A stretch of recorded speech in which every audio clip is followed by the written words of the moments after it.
Hi, everyone. When we look at the world of as it is today and the world of commerce in general, we see that there is a logic of profit above everything. People keep searching for profit and more money and more control and more money and the predictability of markets and consumers.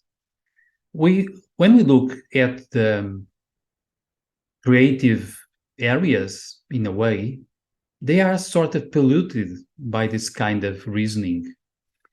We look at movies. Sometimes someone comes along with a new idea. There is a new movie, a new proposition that does have commercial success. People like it. And because people like it, the reasoning of the producers will be many times, okay, we have a new recipe that worked. So let's make sure that we have more profit by repeating it while people have an interest in this direction. So let's produce sequels. Sequels are less dangerous to the main search for profit than new stuff. So let's do this movie and part 2 and 3 and 4 and 5 and 10 eventually, as long as it keeps selling. Then creativity becomes repetition. There is nothing really new. And then people who are creative are hired and invited to use their creativity to produce little changes in repetitions. This is the way of the money, but this goes against keeping creativity to humanity, to the world, keeping new stuff, searching for expansion, searching for freedom and for novelty in our minds and in our world. This, of course, is the logic of the big companies that want to make sure shareholders get their share, their profit, and they want to make sure they can control the market. They can, because of that, also control the people. And to control the people, it's rather useful that they become all sheep, that we can send them where we want to send them, that we know how many of them are around, that we know how to feed them, that we know how to control them and manipulate them all the time. We want consumerist cattle. The opposite will happen when we want individuals who have their special contribution to the world, to humanity, and we want to help them be themselves, be individuals. In the same way that within an orchestra, the more we have instruments and players that are different from each other, the more we are enriching the music, the harmony, the symphony, or whatever musical piece we want to play together. In a way, this logic of repetition, of controlling, this logic of making sure we get profit, is the logic of the dominant logic of nowadays world. And it's also, in a way, the globalist logic.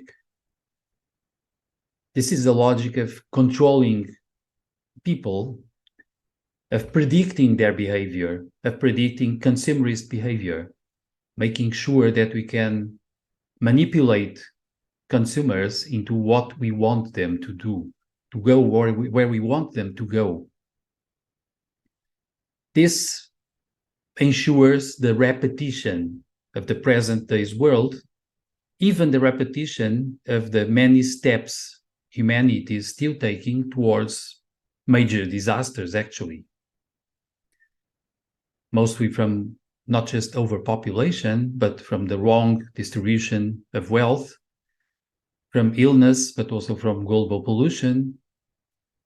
And I would say the ground pollution is probably a lot worse than even the atmosphere pollution, because it shows up in our agricultural fields, it shows up in the food chain, it shows up in the building of our bodies. and our children's bodies. Now, globalism implies generally the annihilation of local cultures. It implies imposing what we want, what we think is right, what we want people to do, what we want them to consume. It's about manipulation and control. It's not about respecting individuals. Globalism tends to annihilate local cultures that would play their share as instruments of human development within the largest concert, and instead they replace everything for a sort of a normalization of production. Now, a global, rich human culture would be actually the opposite of this. It would be respecting and supporting individuals and local creativity and local cultures, preserving history also in a way, and helping them thrive so they can contribute. We have diversity that is respected and promoted as a contribution to the major whole. That's not what is happening, but that's, I think, a recipe for human success in the long term.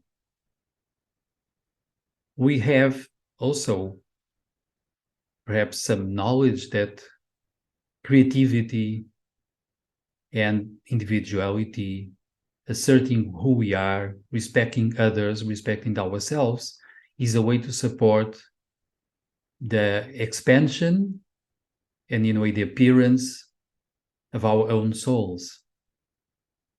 Creativity, individuality, diversity are on the side of the human soul.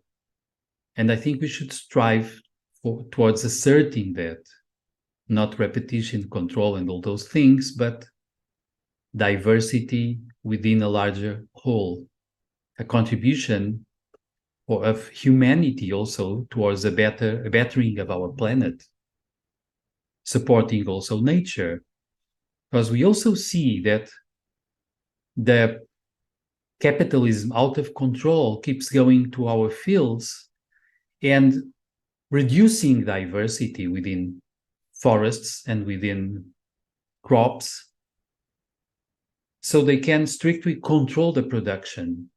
They can just do one kind of culture in a certain land and keep that special culture thanks to forcing methods like the kind of fertilizers, the kind of poison we place over our lands to make sure that only specific crops can grow in there and we can predict them, we can control them, but we are not respecting diversity, we are not respecting nature's ways that evolved through millions and billions of years, and we have good profit in the short term, and we damage the planet and the possibilities for humanity in the middle to long term.